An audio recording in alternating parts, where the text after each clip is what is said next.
पाते हैं कि there is a continued and sharp decline in terms of daily new cases जो कि अब देश में रिपोर्ट हो रहे हैं।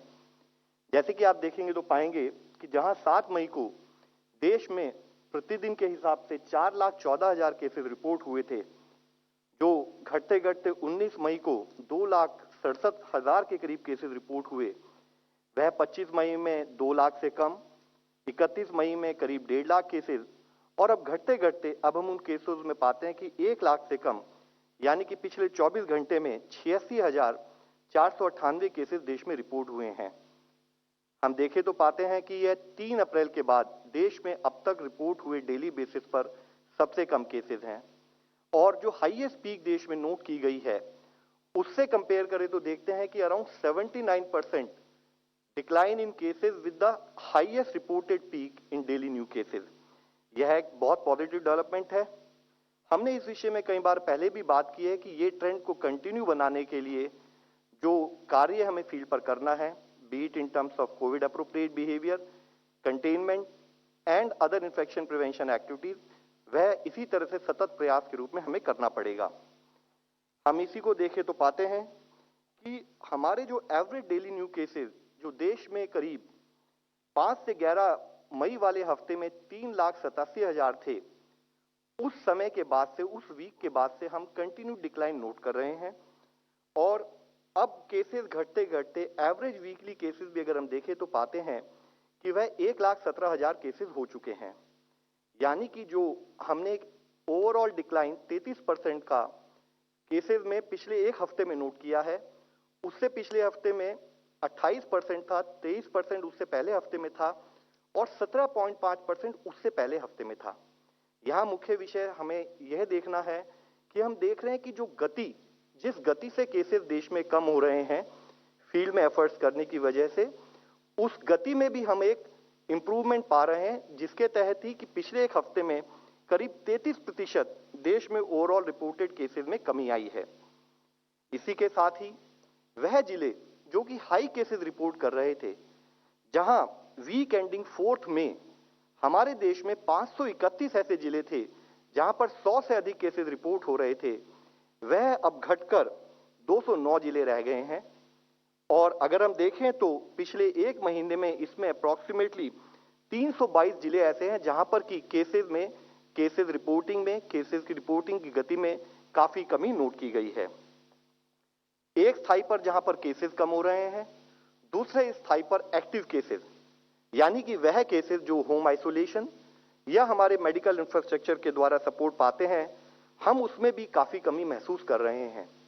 आप देखेंगे कि जहां 10 मई के समय पर देश में 37.45 लाख केसेस एक्टिव केसेस की दृष्टि में आते थे, वह अब घटते घटते 13 लाख के करीब केसेस रह गए हैं।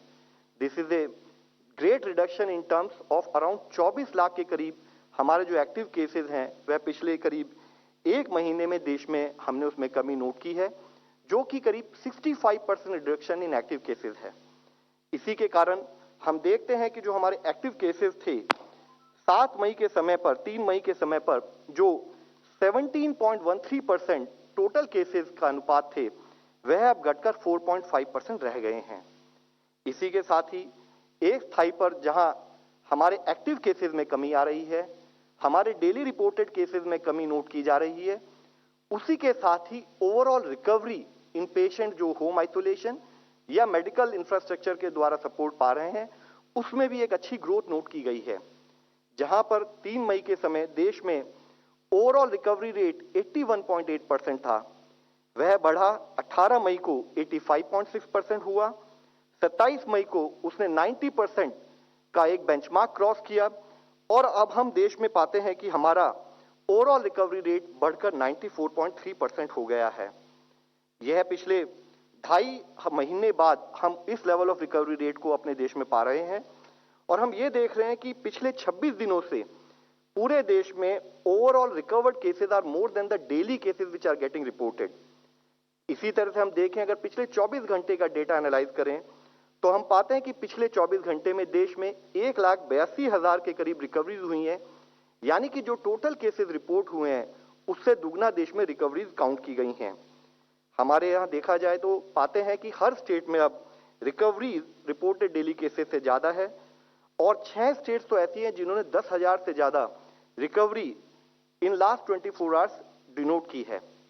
इसके साथ ही एक स्थाई पर जब देश में हमने देखा कि केसेस में गति पाई जा रही है, केसेस की संख्या बढ़ रही है, उसी स्थाई पर अर्ली आइडेंटिफिकेशन एक प्राइम एक्शन मानते हुए हमने अपने देश में टेस्टिंग की गति भी बढ़ाई।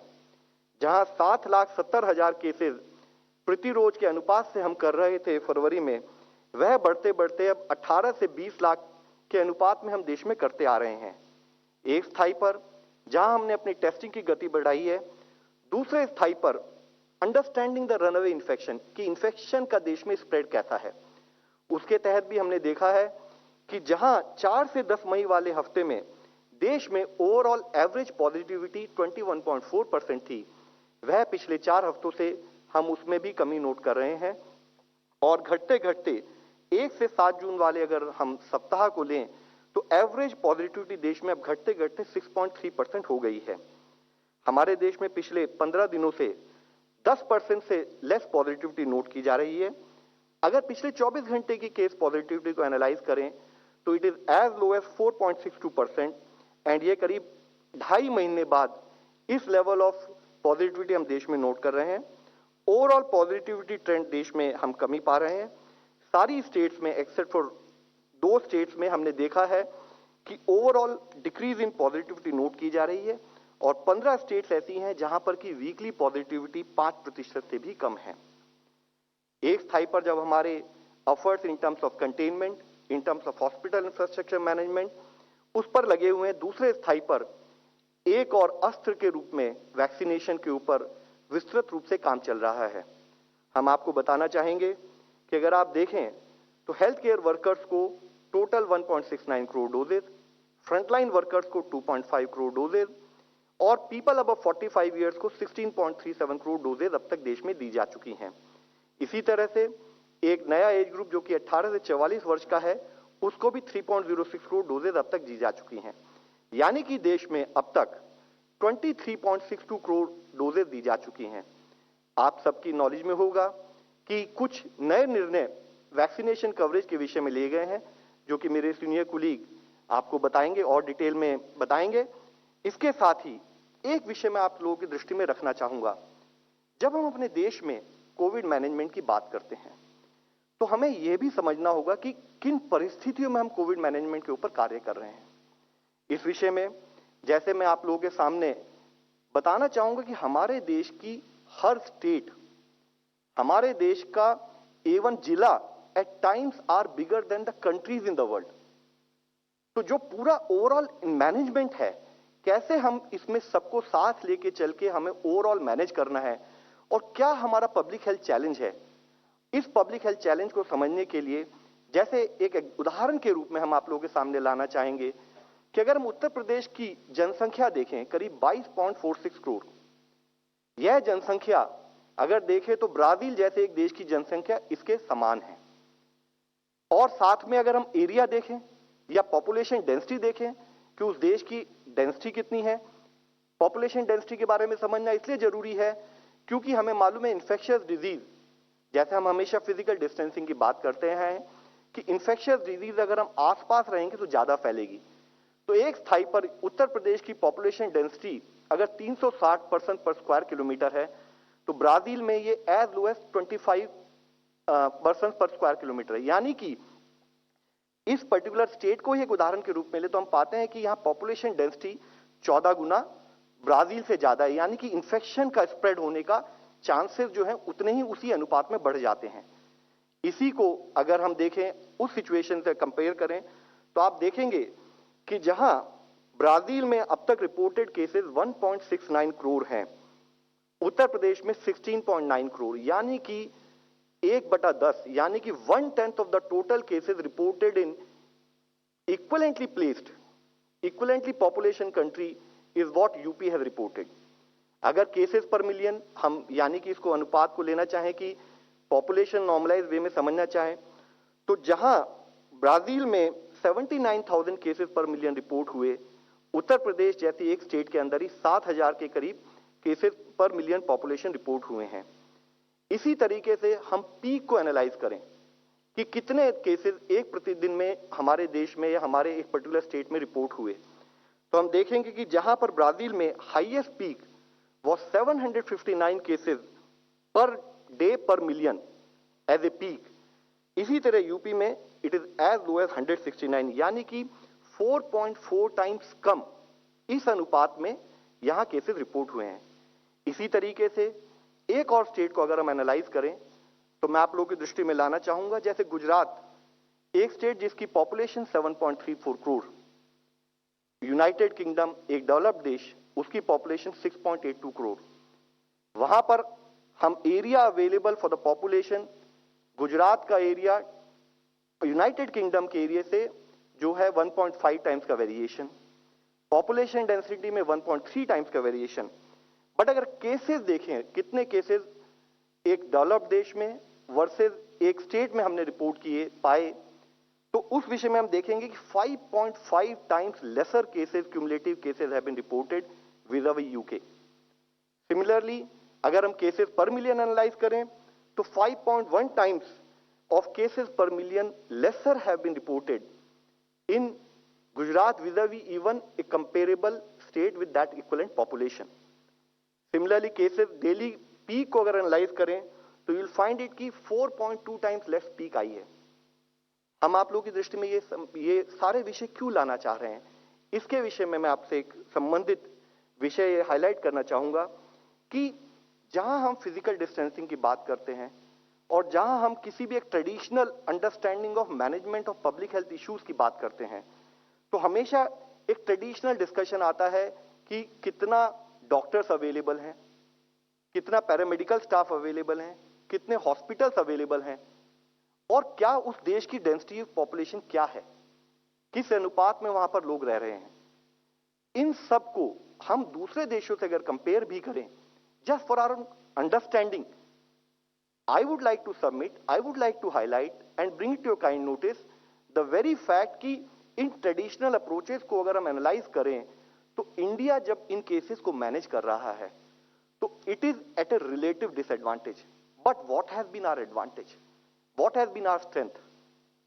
आई वुड लाइक टू हाईलाइट, हमारी स्ट्रेंथ शुरू से रही है जन आंदोलन, हमारी स्ट्रेंथ रही है highest commitment at all levels, हमारी कमिटमेंट रही है हमारे डॉक्टर्स, हमारे पैरामेडिकल स्टाफ, हमारे फ्रंटलाइन वर्कर्स जो पिछले 1 साल 5 महीने से इन अथक प्रयासों के द्वारा जितने रिलेटिव डिसएडवांटेजेस हम लोगों के सामने कभी भी आए उनको समझते हुए उन्होंने कार्य किया और देश में ओवरऑल केस मैनेजमेंट में हमें सपोर्ट दिया। ओवरऑल इसी के कंटेक्स्ट में अगर आप दूसरे देशों से कंपेयर करें देश की परिस्थिति को तो आप पाएंगे कि जहां इंडिया में ओवरऑल केसेस पर मिलियन 20,882 के 22 के करीब रिपोर्ट हुए हैं, तो उदाहरण के तौर पर अगर हम इटली का एक कंपैरिजन करें तो वहां पर करीब 70,000 के करीब केसेस पर मिलियन रिपोर्ट हुए हैं, यानी कि वहां पर 3.4 टाइम्स केसेस उस देश में रिपोर्ट हुए। इसी तरीके से अगर हम यूएसए लें तो वहां 1 लाख के करीब यानी कि 5 टाइम्स उस अनुपात में, यानी कि हमारे देश में because of the efforts done by our community, efforts done by our medical fraternity, we are able to reduce cases by 1/5। इसी तरीके से जो हमारा एक मापदंड होता है कि एक्टिव केसेस, यानी कि वह केसेस जिसको कि हम मैनेज कर रहे हैं क्लिनिकली, उन केसेस की अगर हम एनालिसिस करें तो पाएंगे कि जहां हमारे देश में 945 केसेस ऐसे हैं जो कि एक्टिव केसेस पर मिलियन के अनुपात में हम गिनना चाहेंगे, तो अगर हम यूनाइटेड किंगडम को ही देखें तो 2,762 यानी कि 2.9 टाइम्स केसेस, एक्टिव केसेस आज भी वहां पर मॉनिटर किए जा रहे हैं। इसी तरह से और अगर देशों से तुलना में करें तो United States as an example अगर हम लेना चाहें तो वहां पर 16,425 एक्टिव केसेस पर मिलियन यानी कि 17 टाइम्स। इसी तरह डेथ पर मिलियन, हमने इस मंच पर इससे पहले भी कई बार बात की है, एक भी डेथ हमारी संवेदना को हर्ट करती है, लेकिन अगर हम देखें कि इस कठिन परिस्थितियों में देश ने मिलकर कैसे काम किया, कैसे हमारी मेडिकल फ्रेटर्निटी ने महीनों महीनों घर जाए बिना काम किया, कैसे हमारे फ्रंटलाइन वर्कर ने कंटेनमेंट में हमें सपोर्ट किया, तो उसके कारण से अगर हम देखें तो और देशों की तुलना में हमारे देश में डेथ पर मिलियन भी रिलेटिवली बहुत कम रही है। यह विषय आप लोग की दृष्टि में लाना इसलिए जरूरी है क्योंकि हमें आपके कंटिन्यूड सपोर्ट की जरूरत है। यह चैलेंज अभी भी बना हुआ है। हमारी बैटल अगेंस्ट कोविड-19, इसके प्रिंसिपल्स वही हैं। प्रिंसिपल्स हैं कम्युनिटी ड्रिवन इंटरवेंशंस, कम्युनिटी का सपोर्ट, यानी कि focus on Covid appropriate behaviour. वही मुख्य प्रिंसिपल्स 2 गज की दूरी, मेरा मास्क मेरा सुरक्षा कवच, फोकस ऑन हैंड हाइजीन, और उसी के साथ हम हेल्थ सिस्टम्स को अपग्रेड करते रहें। जैसे कि हमने कोविड डेडिकेटेड हेल्थ इंफ्रास्ट्रक्चर बनाया, इतने कम समय में हॉस्पिटल्स बना के टेम्परेरी हॉस्पिटल और परमानेंट हॉस्पिटल को अपग्रेड किया, उसी तरह से हम क्लिनिकल मैनेजमेंट पर फोकस करें और साथ में नए हथियार के रूप में वैक्सीनेशन का सदुपयोग करें। उसके साथ ही हम इस बीमारी से ऑन ए कंटिन्यूड बेसिस लड़ते रहेंगे। इससे पहले हम लोगों ने इस विषय में कई बार बात की है। कोविड की लड़ाई तभी जीत सकते हैं जब अब तक जिस तरह से पूरी गवर्नमेंट और पूरी सोसाइटी मिलकर इसमें लगी रहेगी, तभी, क्योंकि यह लड़ाई अभी खत्म नहीं हुई है। केसेस जरूर कम हुए हैं, लेकिन जरूरी है कि हम अपने efforts on A continued basis Covid management पर बनाए रखें। धन्यवाद। Doctor Sandeep Guleria. Thank you. नमस्कार। जैसे श्री लव अग्रवाल जी ने कहा कि हमारी स्थिति अभी पहले से बेहतर है, केसेस डिक्लाइन कर रहे हैं और कई एरियाज में अब ग्रेडेड अनलॉकिंग भी शुरू हुआ है। लेकिन साथ साथ एक ये चिंता है कि अब सब्सिक्वेंट वेव्स कब आएंगी या आ सकती हैं और क्या वो बच्चों में ज़्यादा सीरियस होंगी या नहीं। तो पहली चीज़ तो ये कि ये समझना चाहिए कि वेव्स क्यों आती हैं, और जो कोविड है या कोरोना वायरस है वो एक रेस्पिरेटरी वायरस है, and it is well known कि रेस्पिरेटरी वायरसेस में, चाहे वो इन्फ्लुएंजा हो चाहे कोरोना हो, उसमें जब पैंडेमिक होता है तो यूजली वेव्स आती हैं। और ये स्पेनिश फ्लू जो 1918 में हुआ तब भी ये देखा गया, जब हमने H1N1 स्वाइन फ्लू का पैंडेमिक देखा 2009 में, तो भी ये देखा गया। और ये शुरू में क्योंकि एक ससेप्टेबल पॉपुलेशन होती है तो इसमें वेव्स, मल्टीपल वेव्स आती हैं, उसके बाद वायरस बिकम्स एंडेमिक और फिर इन्फेक्शन हैज़ अ सीजनैलिटी। जैसे अगर हम H1N1 की बात करें तो अब उसमें जो केसेस कुछ हद तक बढ़ते हैं वो मानसून के महीने में बढ़ते हैं या सर्दियों में बढ़ते हैं, और उस टाइप की एक सीजनैलिटी वायरस की स्प्रेड में आ जाती है। और ये इसलिए आती है कि जब large part of the population either by vaccination or by natural infection has immunity. लेकिन ये वेव शुरू में क्यों आती हैं? एक तो वायरस के कारण हो सकती है कि वायरस कुछ हद तक चेंज करता है और वो न्यू वेरिएंट्स आ जाते हैं, जैसे हमने अल्फा और डेल्टा वेरिएंट देखें जो ज़्यादा इन्फेक्शियस थे। लेकिन also it is because of human behaviour, और ये 1918 में भी देखा गया। और 1918 का अगर हम डेटा देखें तो second wave was the most biggest wave, maximum deaths and cases happened in the second wave, लेकिन उसके बाद there was a smaller third wave also. जब भी केसेस बढ़ते हैं there is then fear in people and human behaviour changes, और उसमें ये होता है कि कोविड अप्रोप्रिएट बिहेवियर और इनफैक्ट नॉन फार्मास्यूटिकल मेजर्स जो हैं वो हम ज़्यादा फॉलो करते हैं, लॉकडाउन भी हो जाता है, तो उससे चेन ऑफ ट्रांसमिशन टूट जाता है और वायरस आगे फैल नहीं पाता और इसलिए केसेस भी कम हो जाते हैं। लेकिन जैसे हमारे केसेस कम होते हैं तो अनलॉकिंग शुरू हो जाती है, और अनलॉकिंग के साथ ह्यूमन बिहेवियर फिर चेंज हो जाता है और लोग ये सोचने लगते हैं कि अब वायरस जो है अब हमारे यहाँ नहीं है या इसमें कोई अब इतना इन्फेक्शन नहीं होगा, और फिर भीड़ इकट्ठी होने लगती है, मास्क लगाना कम हो जाता है, और उसके होने से वायरस फिर कम्युनिटी में फैलना शुरू हो जाता है और उससे फिर एक नई वेव बनती है। इसलिए अगर हमें अगली वेव्स को रोकना है तो हमें कोविड अप्रोप्रिएट बिहेवियर बहुत एग्रेसिवली फॉलो करना पड़ेगा, जब तक हम ये ना कह पाएँ कि now significant number of our population is vaccinated. क्योंकि जैसे मैंने कहा कि जब हमारे यहाँ पे इनफ पीपल आर वैक्सीनेटेड या नेचुरल इम्यूनिटी हो जाएगी then these waves will stop. लेकिन तब तक जो है अप्रोप्रिएट बिहेवियर ही एक हमारे पास रास्ता है जिससे हम आगे वेव्स को कम कर सकते हैं या रोक सकते हैं। दूसरा पॉइंट था कि ये जो अगली वेव्स हैं ये बच्चों में ज़्यादा सीरियस होंगी।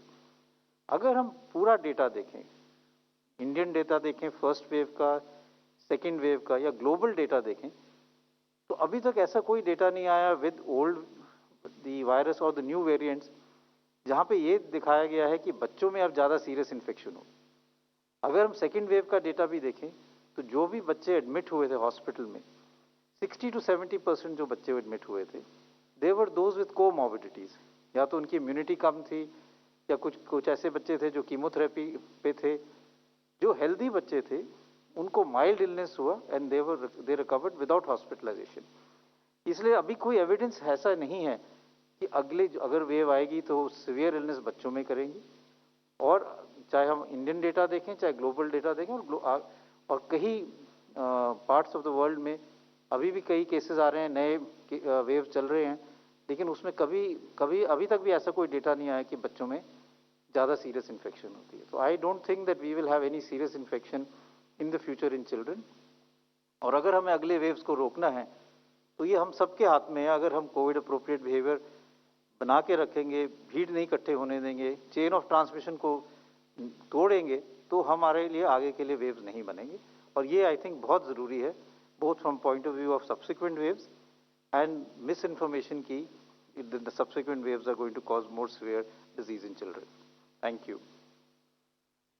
Dr. V.K. Paul ji. Thank you, Dr. Guleria. Thank you, Love. अगले कुछ मिनटों में जो हमारे वैक्सीन की न्यू गाइडलाइंस आई हैं प्रोग्राम की, उसके बारे में चर्चा करेंगे ब्रीफली। तो पहली मई से एक व्यवस्था लागू करी गई। उस व्यवस्था का परिप्रेक्ष्य यह था कि 16 जनवरी से जैसे हम चले हुए थे, और उसमें हेल्थ केयर वर्कर से शुरू करके फ्रंटलाइन वर्कर्स जुड़े, फिर एज के हिसाब से प्रायोरिटाइजेशन की गई। उस पीरियड के दौरान जो इनपुट्स आई, उसमें एक मुद्दा इमर्ज होता था कि states should have flexibility and states wanted to take part in implementing the program, but also procurement and having flexibility with regard to the priority groups. ये सुना गया, बताया गया, लिखा गया। उसको मद्देनजर रखते हुए और वैक्सीनेशन प्रोग्राम में तेज गति लाने के लिए एक व्यवस्था बनाई गई। और उस व्यवस्था के अंतर्गत मई के महीने में और अभी भी एक स्वरूप उभर के आया, जिसमें कि भारत सरकार जो भारत में मैन्युफैक्चर हो रहे हैं वैक्सीन, उनका 50% प्रोक्योर करती है, और दूसरा 50% जो है वो स्टेट गवर्नमेंट्स और प्राइवेट सेक्टर की तरफ जाता है उन चैनल्स में। इस बीच में ये जो एक बदलाव लाया गया, एक ट्रायल की तरह के, ये रिस्पांस में था स्टेट गवर्नमेंट्स के सजेशंस के और पब्लिक डोमेन में जो सजेशंस आए। जैसे जैसे आगे बढ़े उसमें कुछ मुश्किलातें सामने दिखनी शुरू हुई और फीडबैक आया, ऑफिशियल फीडबैक आया, पब्लिक स्पेस में फीडबैक मिला। और स्पेसिफिकली 12 स्टेट्स ने ये रिक्वेस्ट करी पिछले महीने में कि सेंट्रलाइज प्रोक्योरमेंट पे वापस जाना चाहिए। इसमें 10 चीफ मिनिस्टर्स हैं, एक लेफ्टिनेंट गवर्नर साहब हैं, एक चीफ सेक्रेटरी हैं। ये आपके सामने इसमें दर्शाया गया कि specific request came that we should go back to centralise procurement and then implement the program in a concerted way based on their experience, based on the experience of other states and the narrative in the public domain. Next slide, please. As you would expect, vaccination programme इतना महत्वपूर्ण है कि इसकी समीक्षा, इसके ऊपर oversight, इसके ऊपर internal discussions on a daily basis होती हैं। The Government of India teams have been watching the entire implementation of the vaccination program, and particularly in this phase, because this was shift from the way we were doing things up to a point and then moved into a different model. So this was constantly being done, and the reviews were taken at the highest level by the Honorable Prime Minister on the 15th and the 21st of May. But even prior to that, continuously the situation was being watched, connect with states was there. लेकिन prime minister साहब ने जो 15 और 21 को review लिया, उसके base के ऊपर उन्होंने हेल्थ मिनिस्ट्री को डायरेक्ट किया कि इस पॉलिसी इनिशिएटिव को आगे बढ़ाने के लिए जो बदलाव की जरूरत है गाइडलाइंस में, उसके ऊपर एक्शन लिया जाए। बेस्ड ऑन दिस एक्सपीरियंस आगे कैसे बढ़ना है और ये जो रिक्वेस्ट साथ साथ आ रही हैं उनको लेके आगे क्या बदलाव लाना है, वो एक डायरेक्शन हमें दिया गया। और उस डायरेक्शन के बाद teams reached out to amongst us, did more analysis, got feedback from the manufacturers, spoke to the states in a systematic way and to see what is the best way forward. We also looked at the practices across the globe at the same time. And then, as you know, the Honorable Prime Minister addressed the nation yesterday and provided us details of the new guidelines in relation to the vaccination program. And we will talk about them, and these have been issued today, this morning, and you may have seen the document. The point remains that मई के महीने की व्यवस्था को पूरी तरह से नजर पे रखा गया, उसके फ्लो में को देखा गया, उसकी डिफिकल्टीज को समझा गया, उनको सॉल्व करने की कोशिश की गई, लेकिन लगा कि अब हमें बैक टू सेंट्रलाइज्ड प्रोक्योरमेंट होगा और उसके भीतर ही स्टेट्स की फ्लेक्सिबिलिटी जो इम्प्लीमेंटेशन में होगी उसको चिन्हित किया जाएगा। So under the new guidelines, as you are aware, the government of India will procure 75% of the vaccines being manufactured in India. जो भारत की धरती पर वैक्सीन बन रहे हैं उनका 75%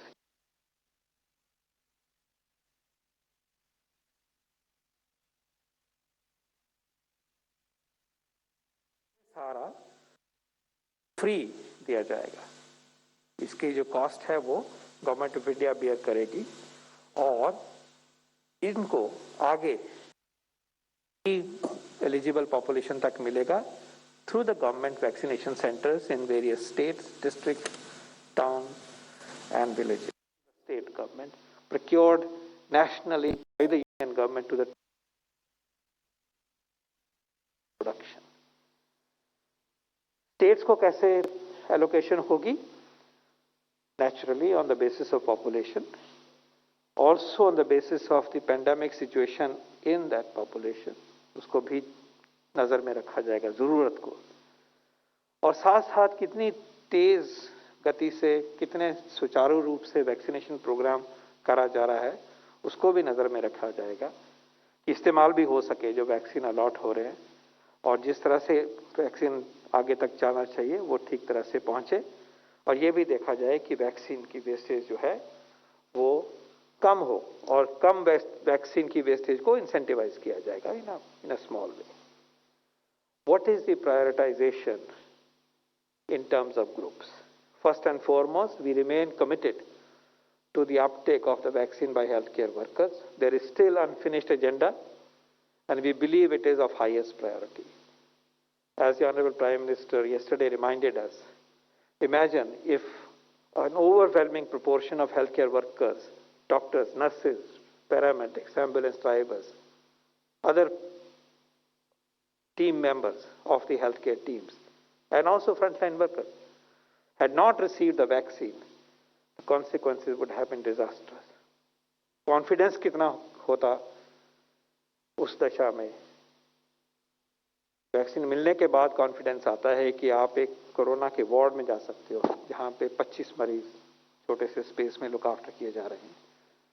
तो ये बहुत हैंडी हुआ है। Therefore we believe healthcare workers and frontline workers and their second dose is a priority. Clearly, citizens above the age of 45 remain a priority. And we have highlighted this from this podium several times. We have said that overwhelming mortality occurs in this group. If we address the immunization of this group, we are able to knock off the mortality in a very, very big way, over 80%. So this remains a priority because they are most vulnerable. They must be protected. This is our first goal of mitigating the effects of the pandemic. Then जिन व्यक्तियों की दूसरी dose due हो गई है, that clearly is a priority. तो उसको नजर में रखा जाएगा। फिर ये समझ आती है कि अब क्योंकि ये वैक्सीनेशन 18 साल से ऊपर सबके लिए खुल गया है, उस ग्रुप में भी हमने तरक्की करनी है, उसको भी बढ़ाना है. And as you have seen from our previous presentation in different states and districts, the uptake of other categories varies, and uptake of those categories needs to be pushed. And once you are doing that, please also then include citizens 18 years to 45 years. Next one, please. Within the prioritization group of above 18, states have the flexibility to sub-prioritize in their own way. और ये उनसे हम बातचीत करेंगे.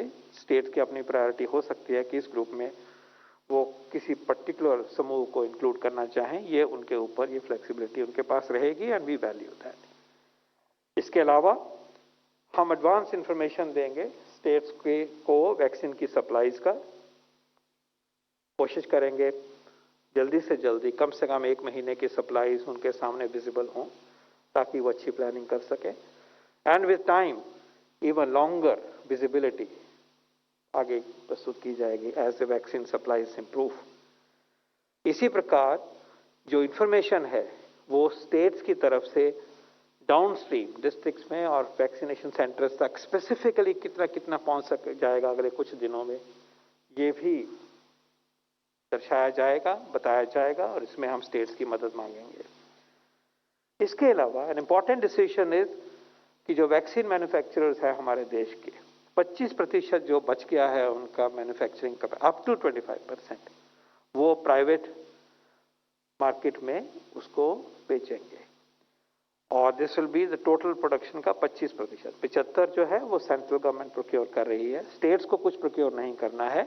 Private में 25% जाएगा जो कि प्राइवेट हॉस्पिटल्स में डायरेक्ट होगा और वहां से टीके फिर आगे लगेंगे. इंपॉर्टेंटली एन इंपॉर्टेंट डिसीजन वो ये है कि स्टेट्स जो हैं वो प्राइवेट सेक्टर की डिमांड को एग्रीगेट करेंगे. हमने ये देखा है कि अभी जो व्यवस्था रही उसमें प्राइवेट सेक्टर इन्वॉल्व जरूर हुआ, जिम्मेवारी भी निभाई काफी हद तक, लेकिन टोटल नंबर जितने वो साइट्स पे कर रहे थे वो नीचे आ गया. चलो ये भी हम कह सकते हैं कि अभी पिकअप हो रहा था, लेकिन ज्योग्राफिकली वो कुछ ज्योग्राफीज में ज्यादा था, कई बिल्कुल छूट गए. This is not acceptable. जहां जैसा भी प्राइवेट सेक्टर है, और particularly we are very keen that private sector facilities in small towns should also be a part of vaccination drive. It cannot be only limited to metro and large cities. No way. वहां भी भागीदारी हमें उनकी चाहिए. वो जनता के पास हैं, व्यक्ति को दूर नहीं जाना पड़ेगा. ये ऑप्शन जो अफोर्ड करके जाना चाहते हैं, फ्री वैक्सीन नहीं लेना चाहिए, उनको ओपन है, अपनी मर्जी से वहां जाएं. लेकिन ये नहीं हो सकता कि एक स्टेट में 3 शहरों में ही ये चीज इस रास्ते से उपलब्ध हो रही है. नो वे. सो एग्रीगेशन से कहने का तात्पर्य यह है कि स्टेट देखेगी कि मेरे पास इतना नेटवर्क अवेलेबल है फैसिलिटीज का, ये सारे कोविन पे चिन्हित हैं, और उनकी तरफ वैक्सीन की अवेलेबिलिटी, उपलब्धता बढ़ाने के लिए इतनी डोजेस मिलनी चाहिए, फिर वो आगे इसको पहुंचाएंगे. और दूसरी तरफ ये डिमांड सेंटर को देंगे और सेंटर फिर इनको इकट्ठा करके परचेज करा के उपलब्ध करवाएगा. वैक्सीन की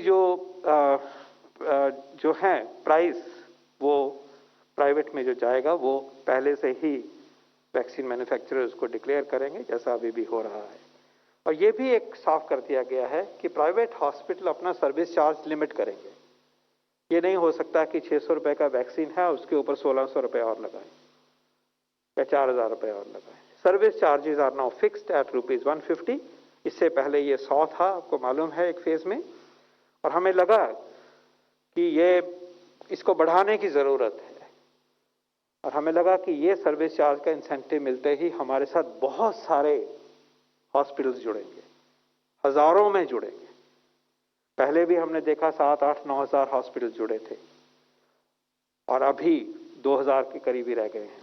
लेकिन ये 9,000 नहीं रह सकते. भारत में कम से कम 25-30 हजार प्राइवेट हॉस्पिटल्स हैं, और हमें उम्मीद है कि इस इंसेंटिव से और उनकी पैट्रियोटिक भावना से कि इस वैक्सीनेशन प्रोग्राम को हमने हर जिले में, हर शहर में, हर कस्बे में लेकर जाना है, तो हमें उम्मीद है कि ये इंसेंटिव उस तरफ इसका काम करेगा।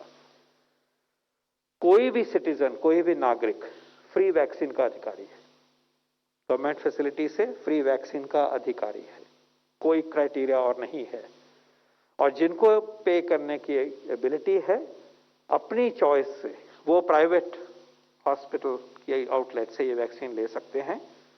और एक और नई चीज लाई गई है, वो लोक कल्याण की परिप्रेक्ष्य में है कि अगर मैं एक किसी व्यक्ति को मदद करके वैक्सीन उपलब्धता देना चाहता हूं प्राइवेट सेक्टर में, तो एक ई वाउचर अवेलेबल हो सकता है, नॉन ट्रांसफरेबल। इस व्यक्ति के लिए मैं खरीद रहा हूं ये वाउचर, उस वाउचर को लेके वो व्यक्ति प्राइवेट बुकिंग करके प्राइवेट में वॉक इन करके अपना वैक्सीन ले सकता है। तो इससे एक भावना बढ़ेगी कि हम दूसरों की मदद करने के लिए एक रास्ता, सिस्टमैटिक रास्ता जो है वो सामने खुलेगा। तो ये भी प्रक्रिया शुरू कर दी गई है। Vaccination appointments can be pre booked और ऑन साइट रजिस्ट्रेशन और समूहों की रजिस्ट्रेशन, जो अब और भी इंपॉर्टेंट हो जाएगी जब हमने पेरिफेरी पे जाना है, पेरी अर्बन एरियाज में जाना है, कि बहुत लार्ज नंबर में आगे आए, ऑन साइट आए, उनकी मदद करके उनको रजिस्टर करें और उनको वैक्सीन लगे। ये प्रावधान पहले से भी था, उसको हम सिर्फ एम्फेसाइज कर रहे हैं इस तरह से। इसी प्रकार common service centres, call centres का भी अरेंजमेंट किया जाएगा। कॉमन सर्विस सेंटर्स अभी भी काम कर रहे हैं, लेकिन हम इनकरेज करेंगे कि कॉल सेंटर्स हो जहां पे कि मदद करके अपॉइंटमेंट के साथ जोड़ा जाए, गाइड करा जाए कि कहां आप जाके अपना टीका लगा सकते हैं। और ये जो गाइडलाइंस हैं 21 जून को लागू हो जाएंगी सारे देश में। नेक्स्ट, इसके बाद बहुत इंपॉर्टेंट इंफॉर्मेशन सामने ला रहे हैं। माननीय प्रधानमंत्री जी की अनाउंसमेंट हुई, उसके साथ साथ हमें खुशी है आपको सूचित करते हुए कि कल और आज के बीच में कोविशील्ड को 25 करोड़ और डोजेस की परचेज का ऑर्डर दे दिया। कोविशील्ड वैक्सीन के लिए सीरम इंस्टीट्यूट को 25 करोड़ डोजेस का ऑर्डर प्लेस कर दिया गया है। इसी प्रकार कोवैक्सीन की खरीद के लिए भारत बायोटेक को 19 करोड़ डोजेस का ऑर्डर दे दिया गया है। तो 25 एंड 19, 46 करोड़ डोजेस का बंदोबस्त कर दिया गया है। एडवांस ऑर्डर दे दिया गया है for the period of August, from August onwards के लिए। इसके साथ साथ 53.6 करोड़ डोजेस का बंदोबस्त पहले हो चुका है लगभग। So this is going forward, securing the doses from our manufacturer as a part of now a program which will be implemented through centralized procurement, with central government being responsible for all the free supplies to the states and free eligibility to every citizen of India. इसके साथ साथ और R&D भी develop हो रहा है। कुछ vaccine जो हैं वो रिसर्च डेवलपमेंट की डिफरेंट फेजेस पे हैं, उनके ऊपर भी जोर रहेगा। इनोवेटिव पॉसिबिलिटीज हैं, उनको भी माननीय प्रधानमंत्री जी ने अपनी स्पीच में भी कहा। mRNA प्लेटफॉर्म की बात हो, नेजल वैक्सीन की बात हो, एक DNA वैक्सीन हो सकता है कि कुछ ही हफ्तों में भी हमारे समक्ष उसकी पॉसिबिलिटी इमर्ज हो।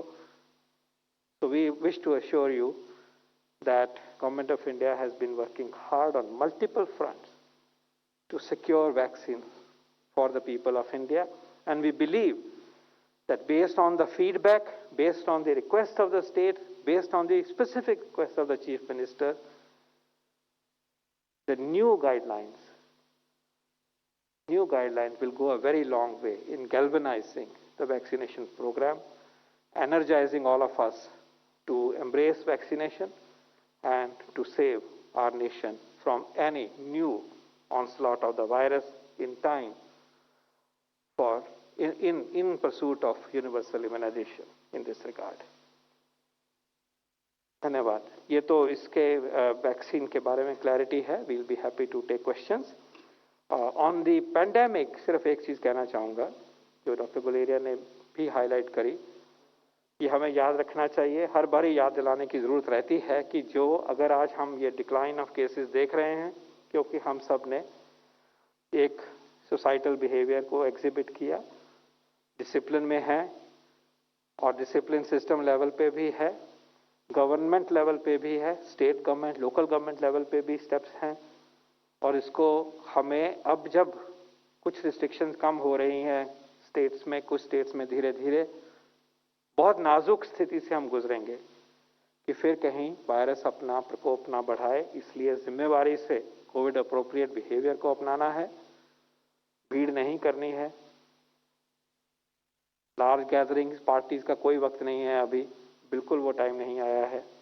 और शायद अगले कई महीनों तक हमें इसके बारे में सजग रहना होगा कि उन चीज़ों से जिसकी वजह से वायरस का इतना प्रकोप बना उनको हम अवॉइड करें। और ये दिखा सकते हैं ऐसा सब करते हुए कि ज़िंदगी भी चल सकती है और वायरस भी कंट्रोल में रह सकता है। और अगर हम 4-5-6 महीने इस ये वक्त निकाल देते हैं तो ये जो वैक्सीनेशन का प्रोग्राम एस्केलेट हो रहा है, एक्सेलरेट हो रहा है और उपलब्धता बड़े तरीके से बढ़ रही है, एक वाइब्रेंट प्रोग्राम अब उभर के आया है और निश्चित हुई है यूनियन गवर्नमेंट की और स्टेट गवर्नमेंट्स की भागीदारी कल के फैसले के बाद, तो आगे हम एक नई चित्र प्रस्तुत कर सकते हैं कि हम अपने आप को बचाएं, इकोनॉमी को बचाएं और एक एग्जाम्पल पेश करें कि इतना बड़ा देश, आपने आज के डेटा भी देखा कंपैरिजन का, इतना बड़ा देश इस महामारी का मुकाबला